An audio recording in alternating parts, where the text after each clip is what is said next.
Well, I may have given you the false hope that we were done with Ecclesiastes on Sunday. But I meant to say Wednesday, which is tonight. We are officially done with our Ecclesiastes study. Appreciate Tony filling in for me at the last minute last Wednesday as I wrestled the kidney stone.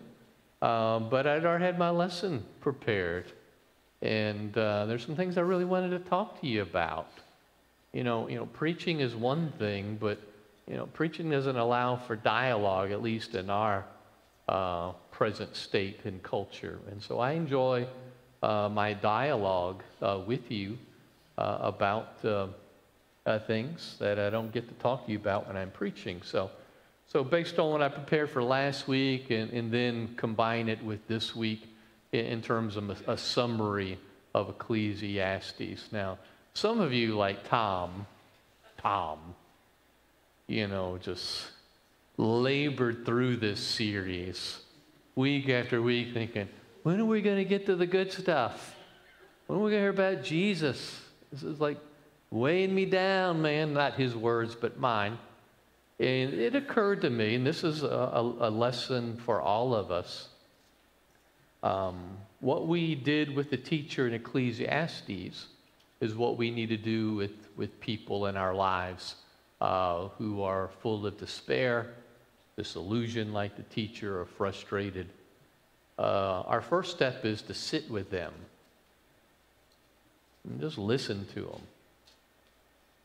Our temptation is to try to rescue them right off the bat with some kind of words of wisdom or comfort, like maybe some of us wanted to do with the teacher in Ecclesiastes after a week. Enough already. Let's just tell them what the answer is. But we listened to them for several weeks, right?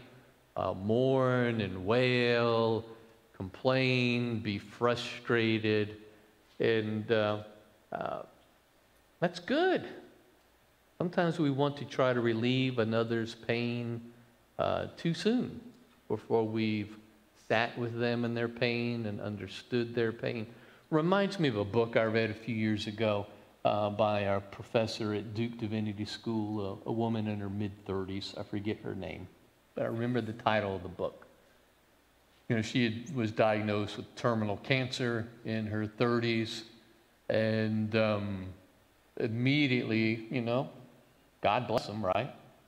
Christian community wanted to offer her comfort and solace, but all too often, as was in the case of the book of Job, we just say the wrong things at the wrong time. And so immediately at the outset of her diagnosis, there were Christians who said this in hopes of comforting her.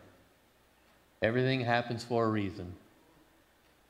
And so she wrote a book titled, Everything Happens for a Reason and Other Lies, I've been told. And it reminds me of the importance of what we've done with Ecclesiastes, with the teacher. We sat with him and we listened to him for several weeks. And that's what we need to do with other folks, right? Just sit with them and understand and empathize, with them. So we've done that, even though it's hard, right? It's hard. It was hard for Tom to sit with this guy for several weeks. But it's a good life lesson. Okay, heard? Understood? Heard? Yep. All right. So there are a few things I want you, in terms of summary, hopefully by now, that have been deeply etched in your mind from Ecclesiastes. One is the teacher's declaration. He makes 38 times in this book. Hevel, translated as vanity or meaningless, but by now, you know what the literal Hebrew definition of the word is. Vapor or smoke.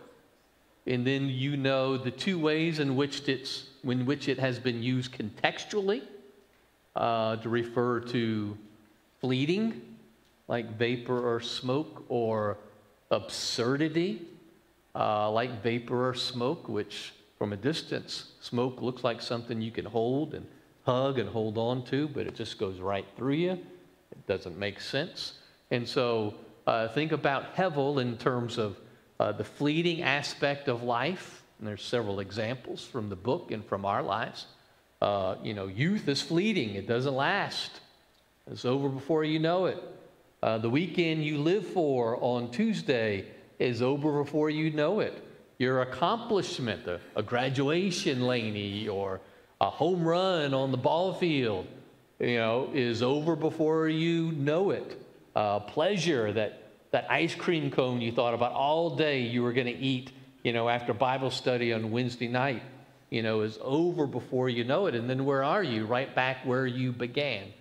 So life under the sun is Hevel because it's fleeting and because it's also absurd. It doesn't make sense. What we call the senseless deaths of the children and two chief teachers in Uvalde, Texas. The teacher here would say that's Hevel. This is absurd. That we live in a world where something like that happens to innocent children. I didn't have the word for it when we were in our 20s, and the fertility specialists told us we would never have a baby the natural way, just go straight to adoption. And so, I still see myself on the way home, thinking to myself a bit sarcastically towards God, really? Does this make sense? You got all kinds of people out in the world who shouldn't have kids that are having them, and people like us aren't. And the word I didn't have that I have now is Hevel. That's Hevel in the teacher's estimation. Or old age. How many times have I heard folks in their latter years say, I don't know why I'm still alive. Why am I still here? Because they've lost so many abilities, to live independently, to move their bodies. And to them, it makes no sense that they're still alive. Hevel is the word. Being forgotten after you die, it'll happen. Teacher says it'll be like you were never here. Hevel. And so Hevel is fleeting or observed. So you got that one, right? And then the phrase under the sun. You need to remember that phrase in connection with Hevel, because I saw it in some of your eyes. As I explained Hevel, you're like, how could he talk this way? This is in the Bible. And the guy is saying, life stinks. It's all meaningless. And then I had to point out to you, he's talking about life under the sun. Absence of the possibility of life above the sun in eternity. And so within the framework of just a purely secular worldview where life ends at death completely is how he describes Hevel. It brought to mind our challenge as people who live under the sun and above the sun at the same time as God's people. This sort of dual citizenship that we carry. Now, I know Philippians says our citizenship is in heaven, but we also have citizenship here on the earth. And there's a challenge, right, that comes with that. It's why the Apostle Paul says in Colossians 3, 1 and 2, what does he say? Set your minds or hearts on things above the sun, not on things below, because even the best and maybe most spiritual among us sometimes can get so earthly focused. We live as if this is all there is. And we forget about our ultimate citizenship in heaven. And so when the writer talks about things under the sun, he's just talking about things in the secular world as if nothing else existed. And what is the opposite of Hevel? Heaven? Yeah. Jesus? Yeah, the opposite of meaninglessness is meaning, right? Living with meaning. And that's something I really want to explore with you based on what I preached on 2 weeks ago. Now, there are 3 ingredients to possessing meaning in life. So here they are. I've never told you this before, but here they are. To have meaning in life, you must have purpose, value, and hope. Purpose, value, or sometimes the word instead of value is significance. So purpose, significance, and hope. And we can't live without that, without meaning. I think I forgot to mention it in that sermon. I had it on my notes. It's a quote from a Hollywood film director who said, while life has no meaning, it's impossible to live without meaning, right? Nobody can live without meaning. And so now this is where I want to get into your noggin. All right? And we're going to start having a conversation. It's about the idea of atheists and their ability or inability to live with meaning in their lives. Remember the video clip I showed at the 10:30 service? So, how do I want to start? Are you queued up there, sweetie? I think I'm going to show you the video clip. Angie's looking. Who's he talking to? Has he lost his mind? So I wanted to make sure. It's my wife I'm talking to. That's not Jim Barton. That's my wife. So I think we're going to show this video clip about a discussion related to meaning for the atheist and the believer, and then we'll talk about it. Okay? Y'all ready? You gonna hit these lights off? Yep. Whoop. Need some sound. Hold on. Oh boy. We're gonna have to rewind and start with sound, if we can. If there's no sound, this clip is meaningless. It's hevel. It's absurd. And it's going to be fleeting. They're trying up there.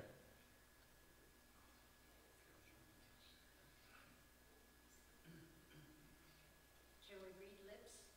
Oh, no.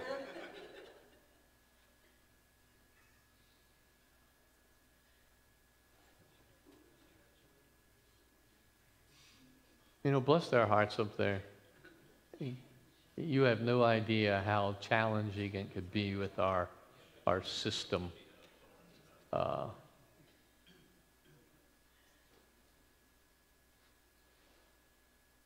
so all we... Hold on.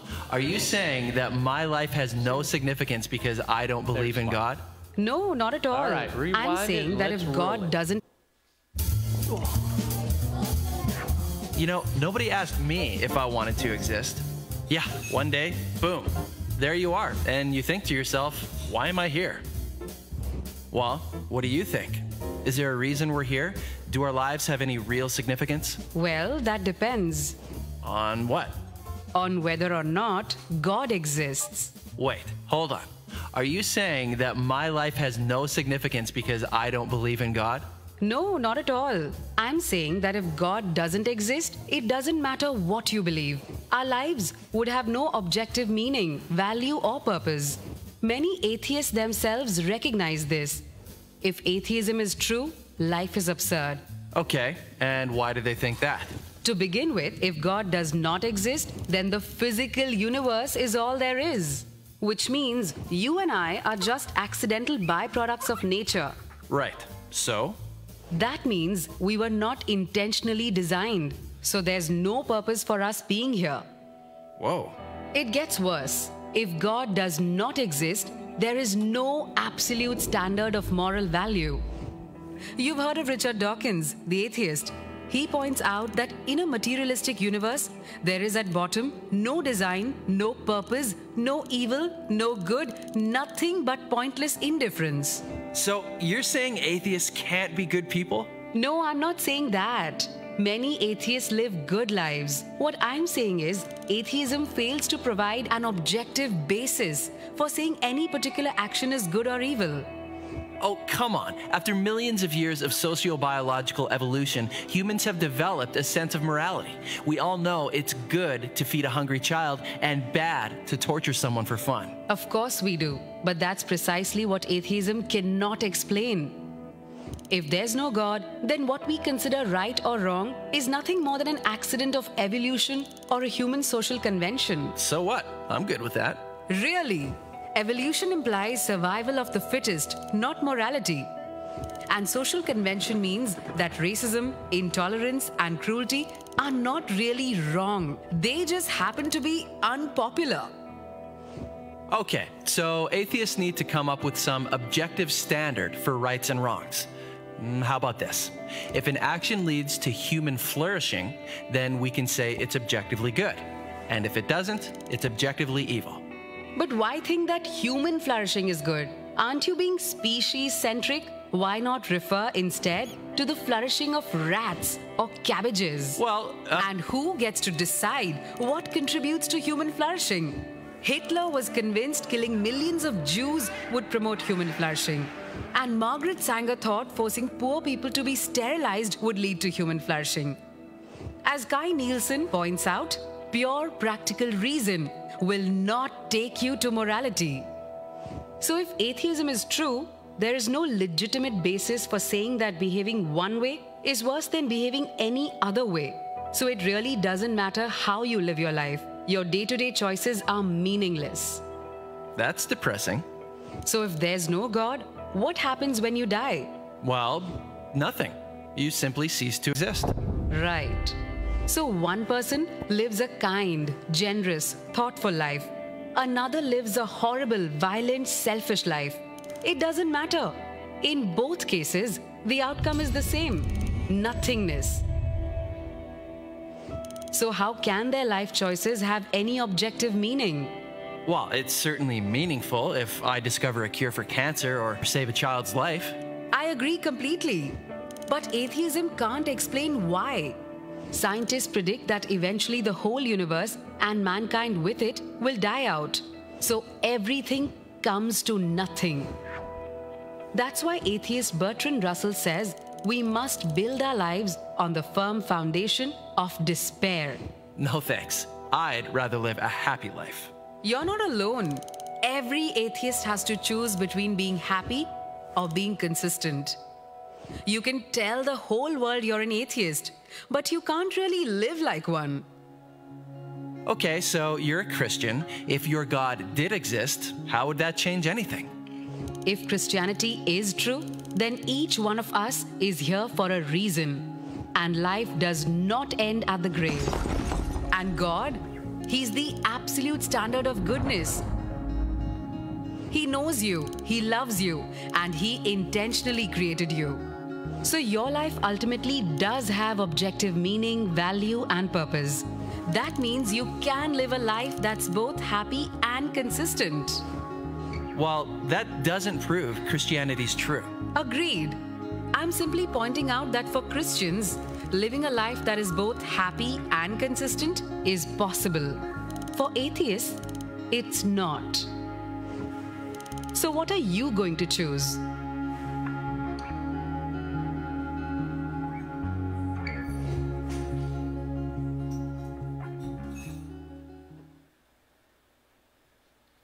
So I stumbled across these thoughts quite by accident as I tried to immerse myself in the mind of the teacher, thinking about life strictly under the sun. And while he doesn't adopt an atheistic viewpoint through his teaching, right? There are times when he will use God within. I found it very interesting, there are similar ways of thinking between the teacher in Ecclesiastes and the meaningless of life and what to do in spite of it, in comparison to several of the atheists I started to read in terms of how they dealt with this question of meaning and purpose in life. And so it gave me sort of a modern day picture or understanding of what the teacher is describing back then. So let me see if you were paying attention to the video. where would an atheist say he or she possessed meaning in life, and how? Tony? Curing cancer. Curing cancer. Doing something good, right? And beneficial. How else? Saving a child. Do what? Saving a child. Saving a child. And I've got, like, I'm not going to read them to you. I've got pages of testimonials from atheists who describe how they possess meaning in their lives.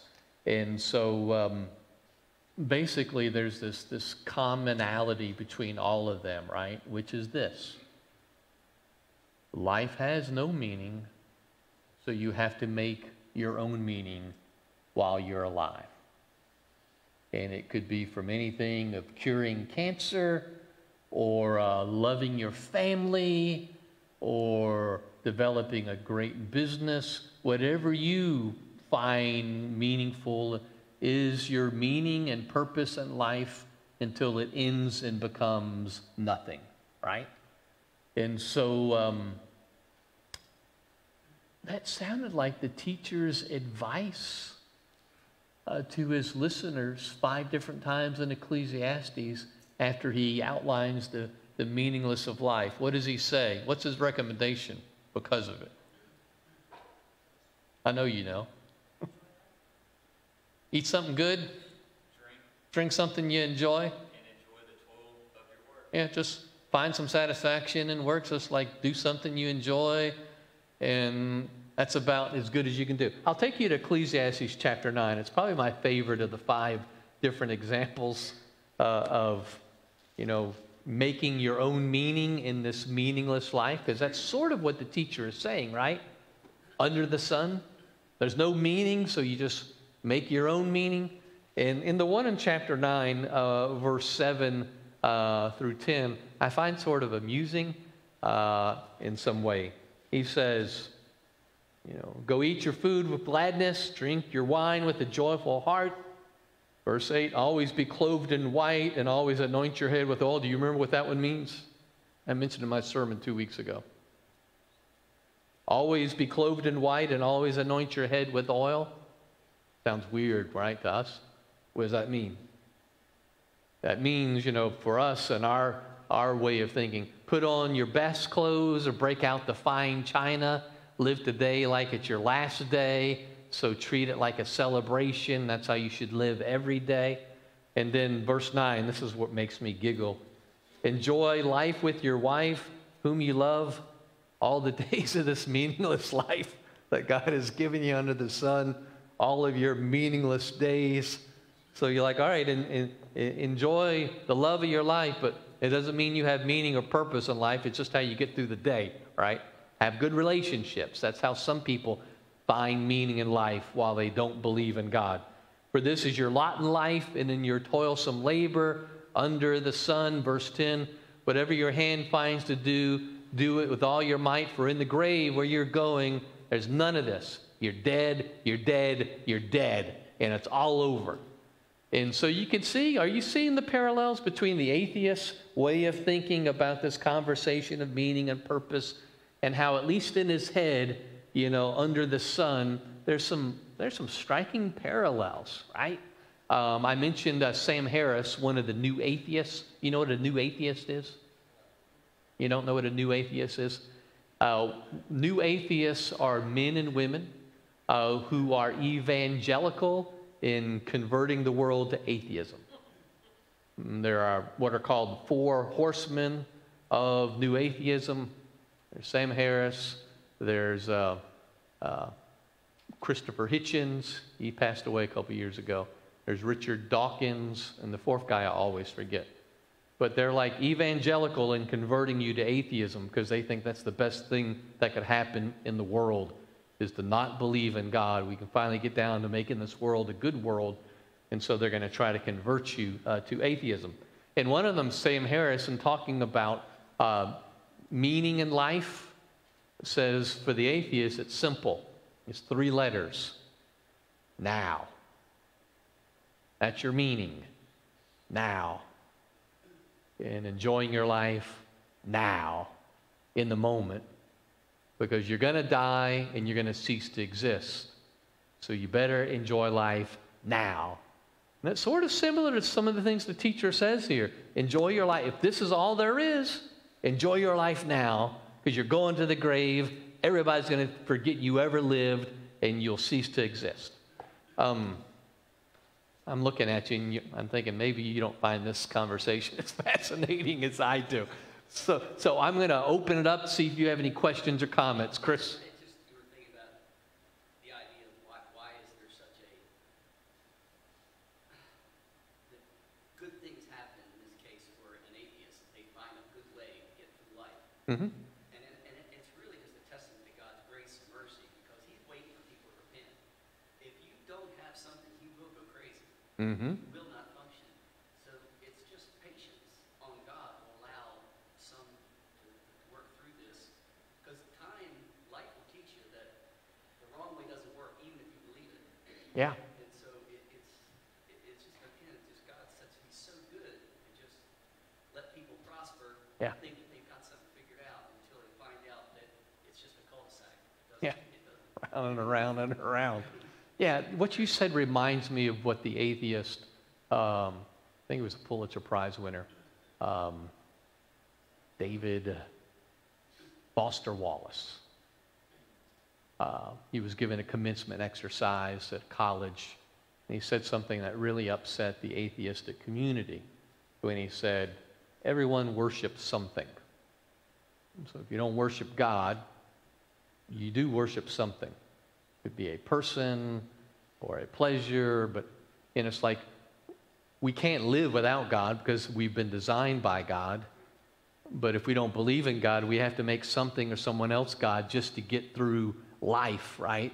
Because that's how we're made. Great comment. Tone. So the struggle that I have is the definition, like you said, well, your purpose might be to love your family. Mm-hmm. Well, who defines love? Mm. Where does that definition come from? Yeah. Or the purpose is to have meaningful relationships. Well, again, with God being the center of the absolute truth and morality, that's always the struggle I get to with atheism is without it, if you remove it, you don't have, like, what are you basing that on? It's a great observation because everyone could have a different idea of what it means to love your family. And I mean, you've probably seen some cases of this that people called love that from your perspective you thought was anything but love. So there are two words to think about in terms of questions like that. The difference between the atheist and the Christian related to meaning. Theirs is subjective, meaning it's whatever they call a good relationship. It's subjective. It's defined on their own terms, right? And number two, it's temporary. Their meaning or purpose is temporary because it ends at death, right, and ceases to exist. In contrast, for the Christian, our sense of meaning is objective. God defines what it looks like, in this case, to love your family, agape love, right, sacrificial love.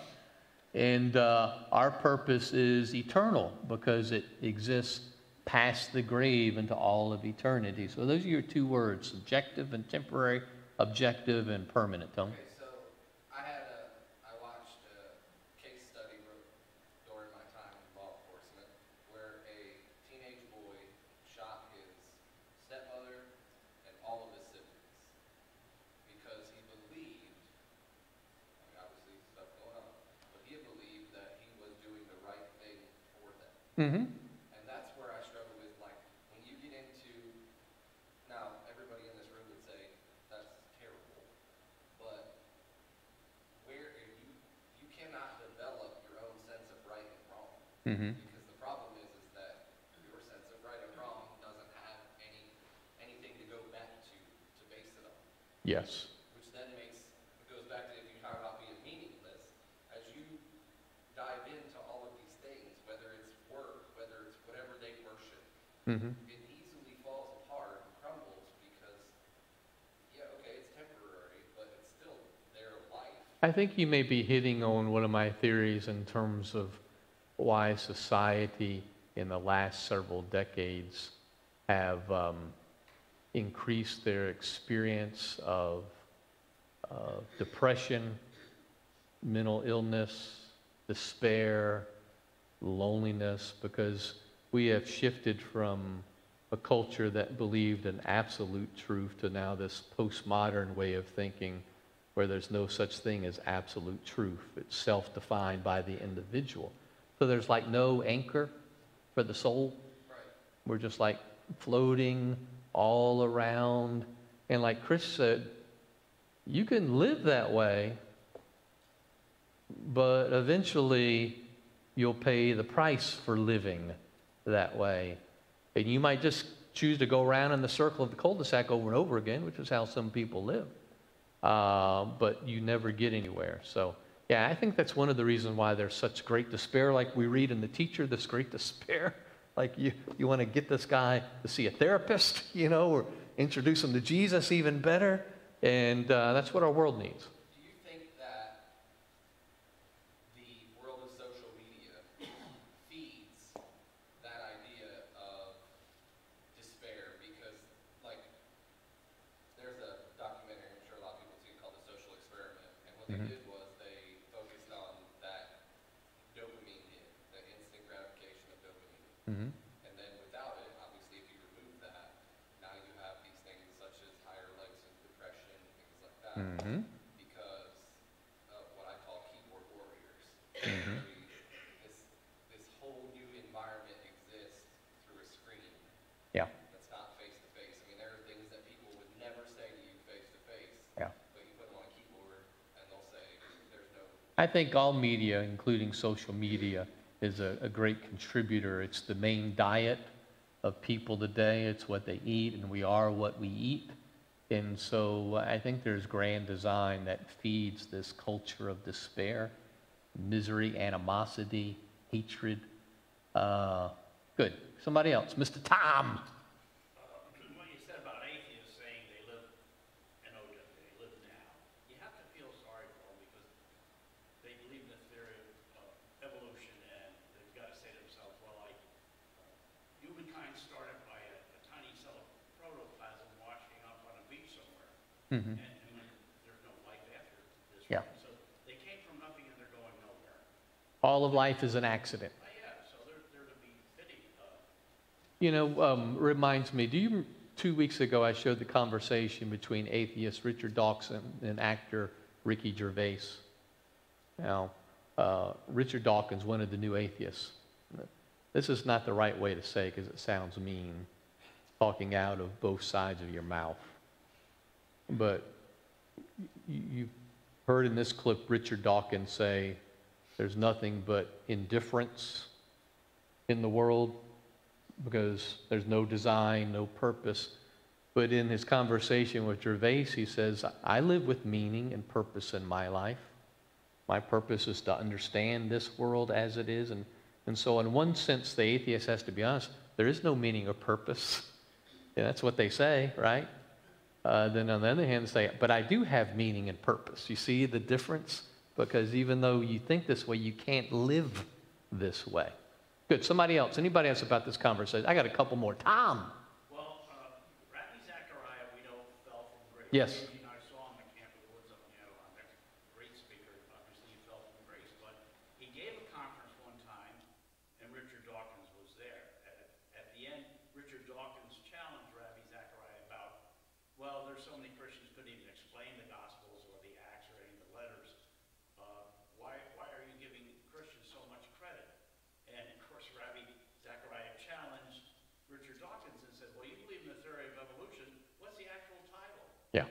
And instead of just saying Yeah. the actual title, which has about 14 words in it, he was, Yeah. well, it's about mankind and the beginning of the species, and there's something more to it. I forgot what. Oh my God, how does that go again? Yeah. Called on God's help. Yeah. Remember? Yeah, as I recall it, he said most Christians couldn't name the books in the Bible. Yeah. And so Zechariah says, well, give us the official title for Darwin's. And, Dawkins couldn't come up with it either. And he took the Lord's name in vain as he tried to figure out what the words were in that regard. Okay, there's something else I really want to talk to you about if you're done with this one. Maybe, no, I'm not done. Do you have your why? Do you know your why for living? Why you're here? And do you live with an awareness of your why, Charlie? I think, we're here to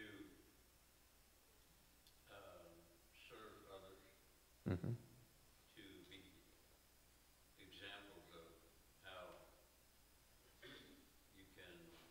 life can be so good if you only respect the morals of society, Mm-hmm. things like that. I mean, Yeah, I asked a 20-something a few months ago, do you know why you're here? A church member in a church, I'm not saying this church, but, raised in the church. Do you know why you're here? And the person said, no, not yet. I haven't figured that out. Oh. Yeah. Yeah. You're here for God, right? To share life with God, to fulfill His purpose, His design. Now that should be somewhat the response of every believer, right? I've been made by my Creator to worship or live with my Creator, reflect His image. That's my why. Wister, what do you want to say? 2 Corinthians 5, when you become a new creation, you've got marching orders. You are an ambassador Yeah. of Christ. Yeah. That's what you become. Yeah. Not some people, everyone. Yeah. Josh. Tell the guys that my why and that our why, as I believe it, is to partner with the God of creation and really go through this good world. Mm-hmm. And that what they got to figure out and what I'm there to help is how does that look for you? Yeah. It's two levels, right? We all have the big why, and then we figure out, All of our hows look different. yes, the ways in which we do it. But you're looking at me peculiar. You understand what he's saying? Every believer has the same why, right? We live in God's story to partner with God.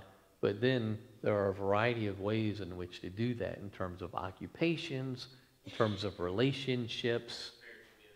And gifts, yeah, that's right. But it all floats like two levels. That's a good point. So if you know your why, you can bear any how. And I've heard some of you Christians reflect that very statement. You recognize, some difficulty in your life, and you thought, I couldn't make it without the Lord, right? Or somebody else going through something, you observe, how could they make it without the Lord? So you understand your why. Okay, I'm going to let this one go if you're ready to let it go.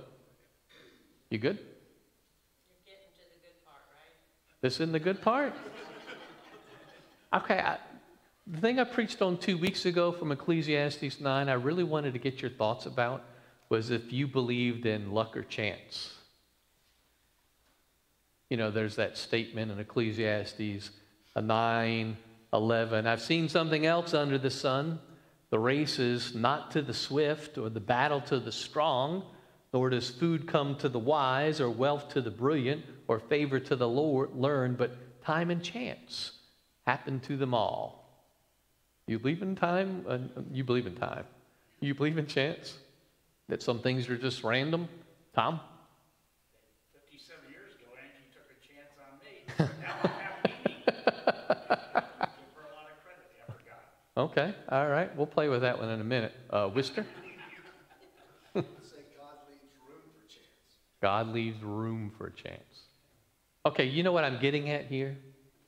And I don't know if there's necessarily a right or wrong. I'm just interested in how you think and navigate. I mean, there are some Christians who believe every single thing, big and small, is divinely ordained by God and nothing left to chance or randomness, right? That parking lot space that happens to be open, really close to the door, you believe, the Lord, has divinely ordained this parking space, right? I mean, to every little degree, there are Christians who think nothing is luck or chance. Everything is, foreordained by God. Is that you? No. No, you're not a parking lot space person? You live in this world. You don't have to be of this world. Mm-hmm. But you live in this world, and you're surrounded by other people that have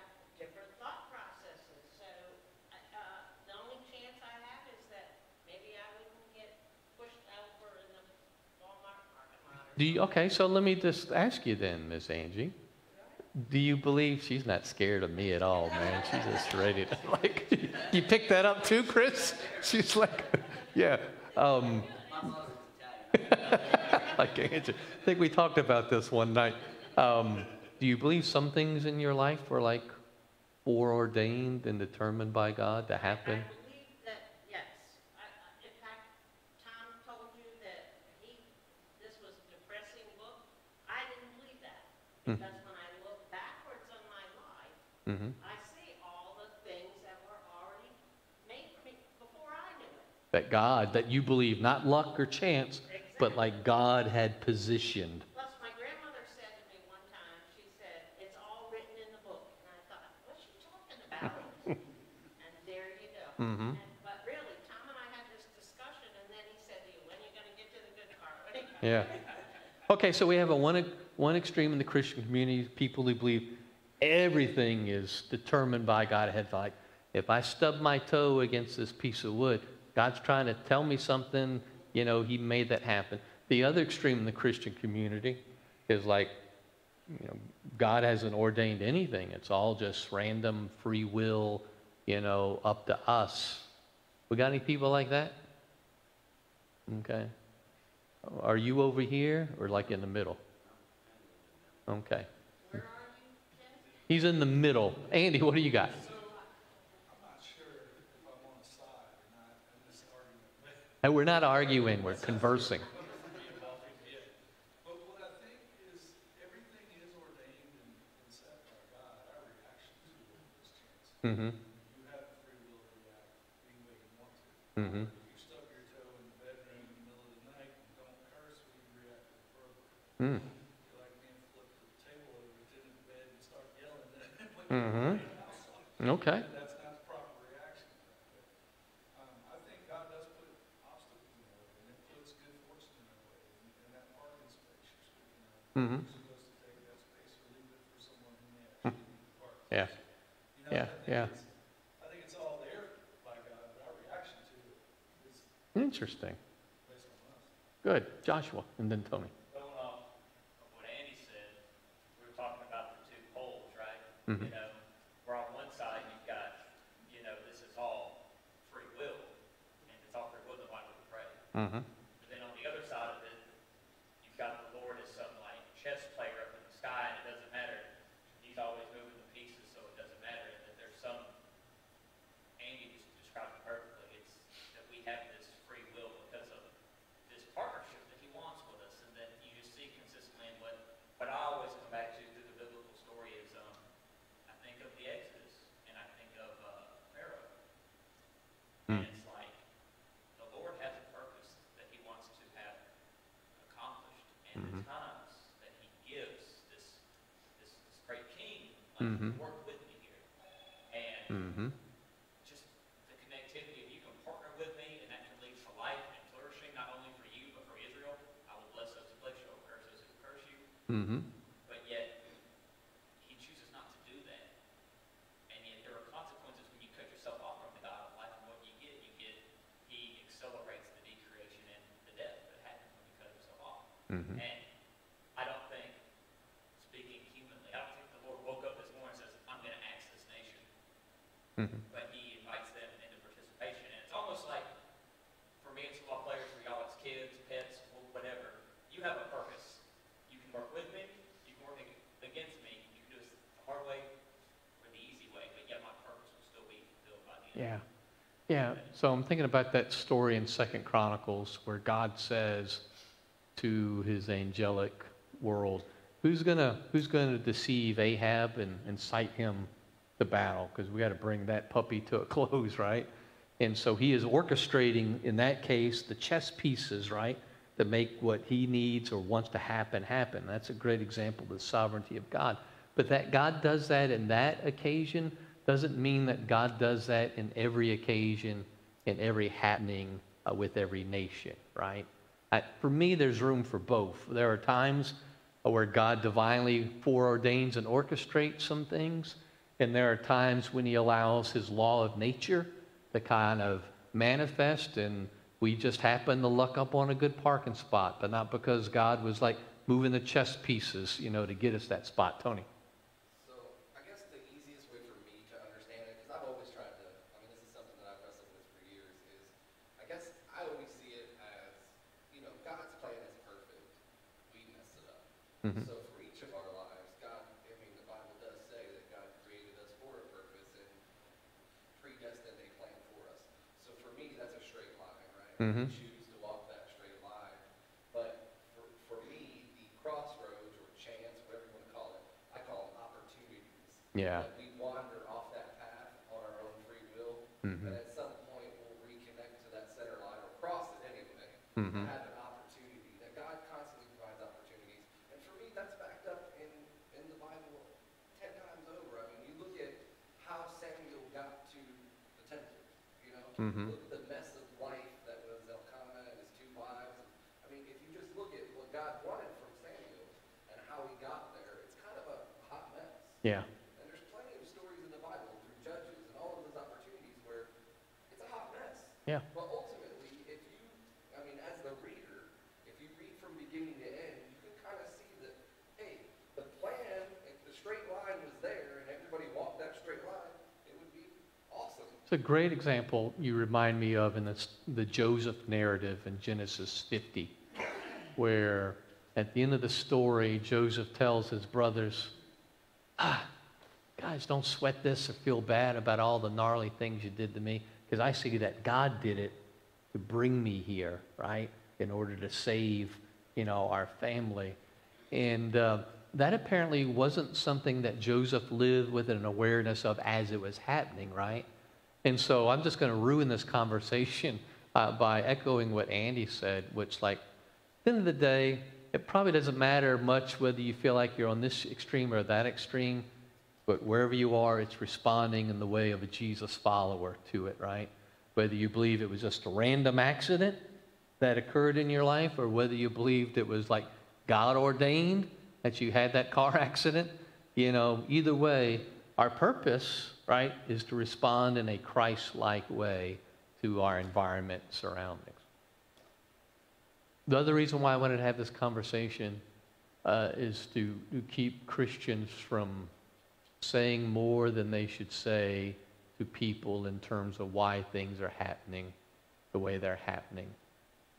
Like, oh, you got cancer, everything happens for a reason. Well,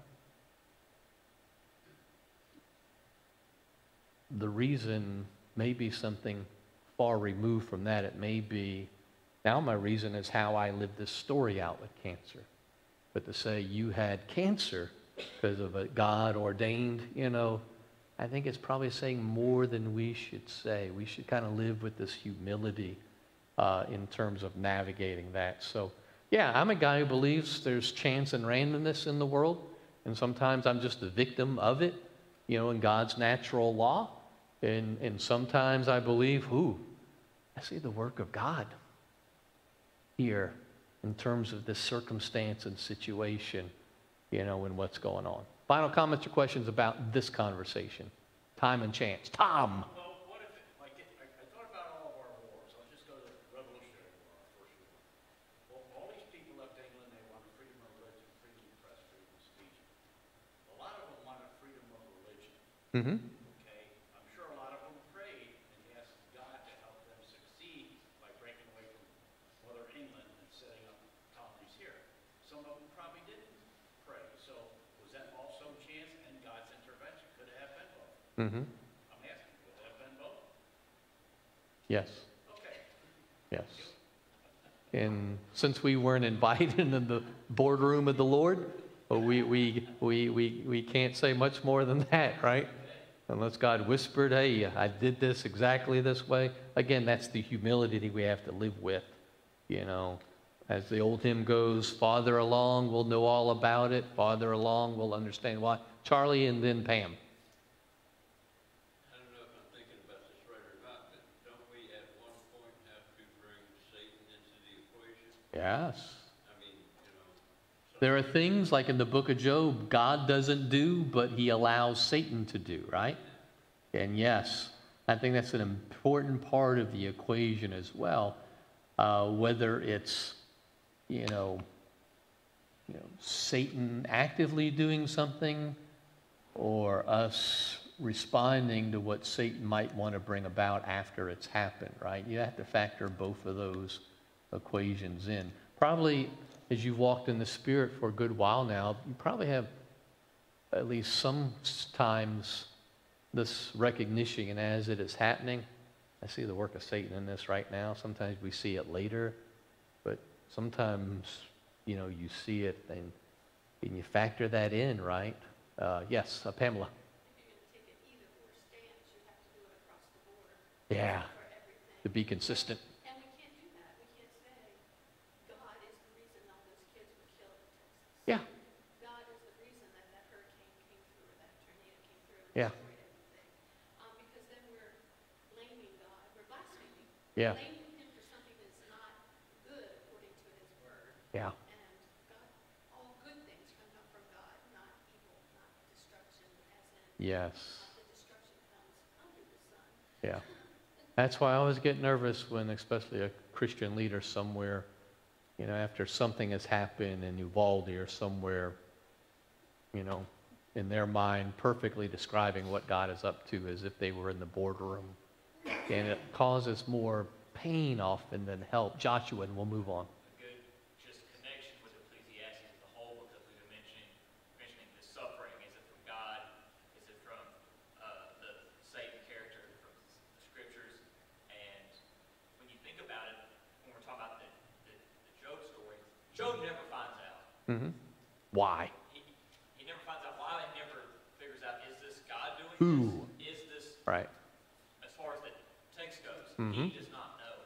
But what that invites us into as the reader is that I don't have control, I don't know, and ultimately, if there is a creator God, do I trust in the character Yeah. of this God? Regardless of whether he has all of Yeah. the divine hookup at the beginning of the story Mm-hmm.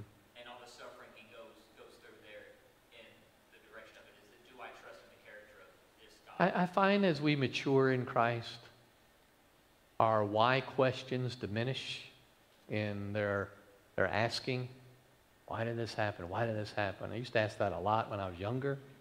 I think as we get older, we don't ask the why questions because we just live in faith and trust, right?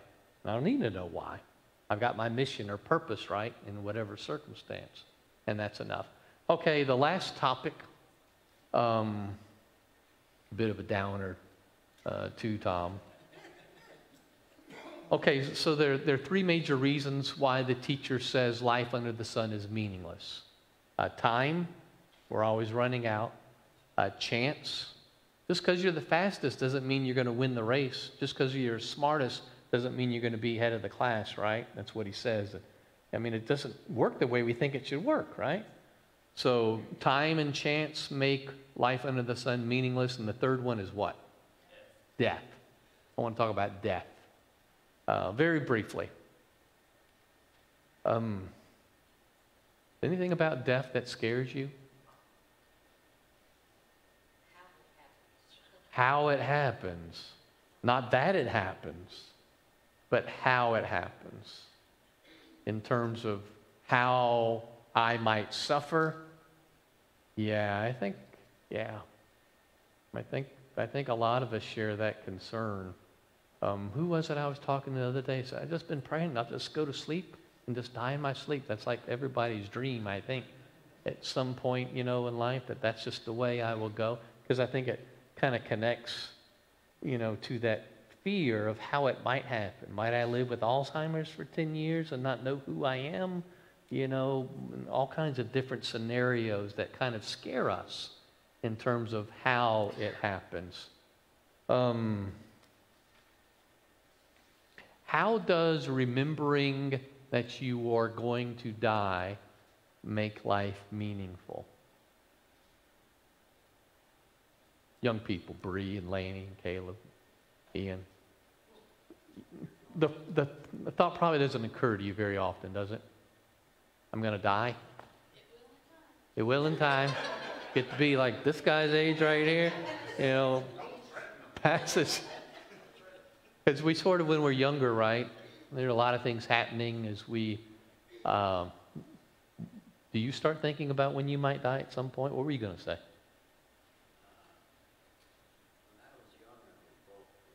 When you were young, you were bulletproof.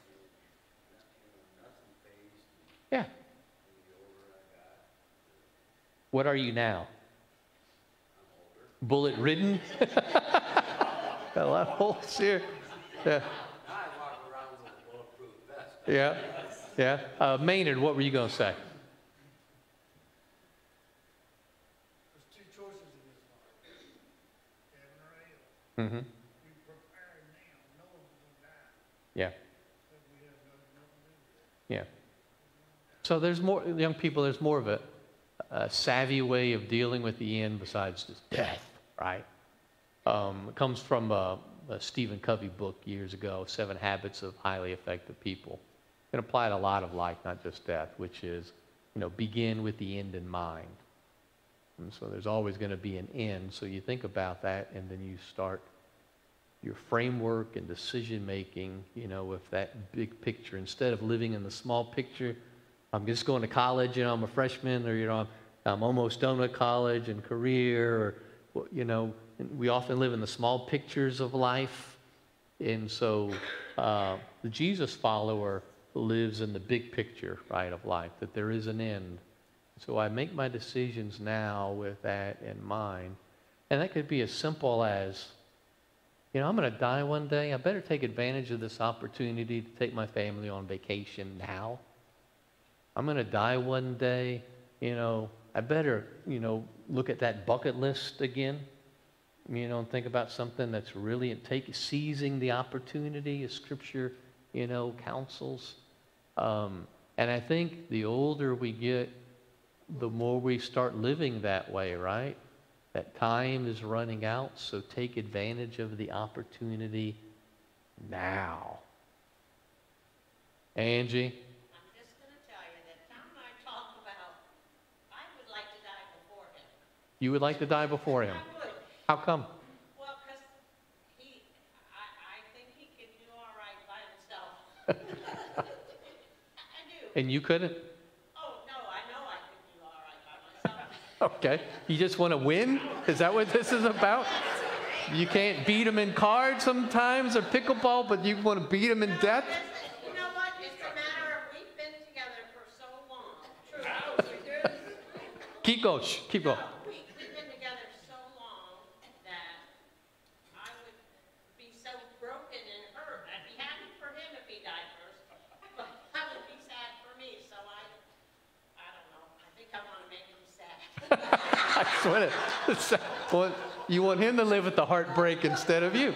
Oh. I call Tracy increase the value of my life. Yep. No, but it is when you've been together that long in our Yeah. life, we've really been blessed. You know, one thing that Scott shared with me about he and Jana, they planned everything under the assumption that he would die first because he had had the heart problems and the family history. And so regardless of how we might think or plan, which there's nothing wrong with planning, boy, it just illustrates how out of control. Joshua, you got the last word. I was just going to say, And then Ronnie.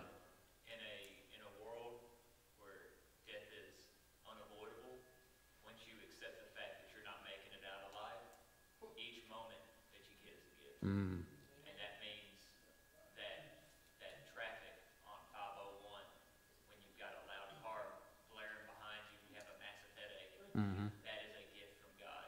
Yeah. Because you are. Jeff Hannington gave me a good example of this as he worked through Ecclesiastes. He was in North Carolina trying to help his daughter out with things at the DMV.